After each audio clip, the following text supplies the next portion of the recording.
एक व्यापारी जितना अमीर था उतना ही दान पुण्य करने वाला। वह सदैव यज्ञ पूजा आदि कराता रहता था। एक बार उसे व्यापार में घाटा हो गया। अब उसके पास परिवार चलाने लायक भी पैसे नहीं बचे थे। व्यापारी की पत्नी ने सुझाव दिया कि पड़ोस के नगर में एक बड़े सेठ रहते हैं। वह दूसरों के पुण्य खरीदते हैं। आप उनके पास जाइए और अपने कुछ पुण्य बेचकर थोड़े पैसे ले आइए, जिससे फिर से काम धंधा शुरू हो सके। पुण्य बेचने की व्यापारी की बिल्कुल इच्छा नहीं थी, लेकिन पत्नी के दबाव और बच्चों की चिंता में वह पुण्य बेचने को तैयार हुआ। पत्नी ने रास्ते में खाने के लिए 4 रोटियां बनाकर दे दी। व्यापारी चलता चलता उस नगर के पास पहुंचा जहां पुण्य के खरीदार सेठ रहते थे। उसे भूख लगी थी। नगर में प्रवेश करने से पहले उसने सोचा भोजन कर लिया जाए। उसने जैसे ही रोटियां निकाली, एक कुतिया तुरंत के जन्म में अपने 3 बच्चों के साथ आ खड़ी हुई। कुतिया ने बच्चे जंगल में जन्म दिए थे।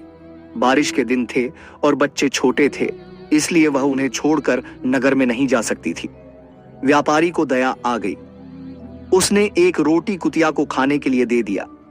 कुतिया पलक झपकते रोटी चटकर गई, लेकिन वह अब भी भूख से हाँफ रही थी।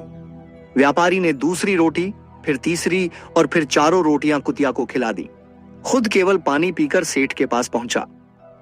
व्यापारी ने सेठ से कहा कि वह अपना पुण्य बेचने आया है। सेठ व्यस्त था।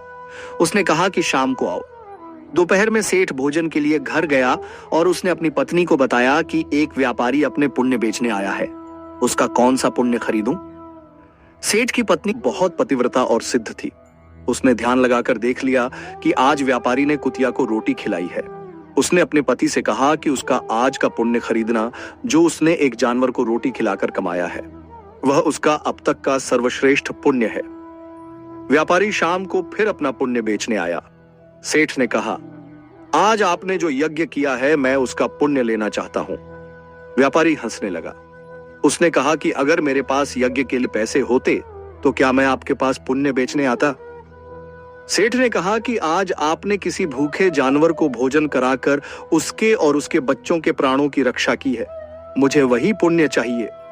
व्यापारी वह पुण्य बेचने को तैयार हो गया।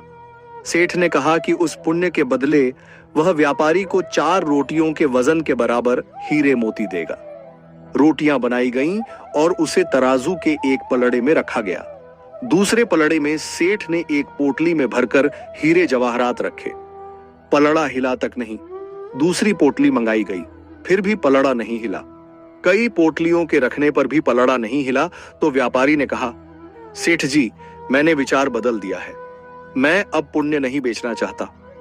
व्यापारी खाली हाथ अपने घर की ओर चल पड़ा। उसे डर हुआ कि कहीं घर में घुसते ही पत्नी के साथ कलह न शुरू हो जाए। जहां उसने कुतिया को रोटियां डाली थीं, वहां से कुछ कंकड़ पत्थर उठाए और साथ में रखकर गांठ बांध दी। घर पहुंचने पर पत्नी ने पूछा कि पुण्य बेचकर कितने पैसे मिले, तो उसने थैली दिखाई और कहा, इसे भोजन के बाद रात को ही खोलेंगे। इसके बाद गांव में कुछ उधार मांगने चला गया। इधर उसकी पत्नी ने जब से थैली देखी थी, उसे सब्र नहीं हो रहा था। पति के जाते ही उसने थैली खोली। उसकी आंखें फटी रह गईं। थैली हीरे जवाहरातों से भरी थी। व्यापारी घर लौटा तो उसकी पत्नी ने पूछा कि पुण्यों का इतना अच्छा मोल किसने दिया? इतने हीरे जवाहरात कहां से आए? व्यापारी ने कहा, दिखाओ कहां है हीरे जवाहरात। पत्नी ने लाकर पोटली उसके सामने उलट दी। उसमें से बेशकीमती रत्न गिरे। व्यापारी हैरान रह गया। फिर उसने पत्नी को सारी बात बता दी। पत्नी को पछतावा हुआ कि उसने अपने पति को विपत्ति में पुण्य बेचने को विवश किया। दोनों ने तय किया कि वह इसमें से कुछ अंश निकालकर व्यापार शुरू करेंगे। व्यापार से प्राप्त धन को इसमें मिलाकर जन कल्याण में लगा देंगे। ईश्वर आपकी परीक्षा लेता है।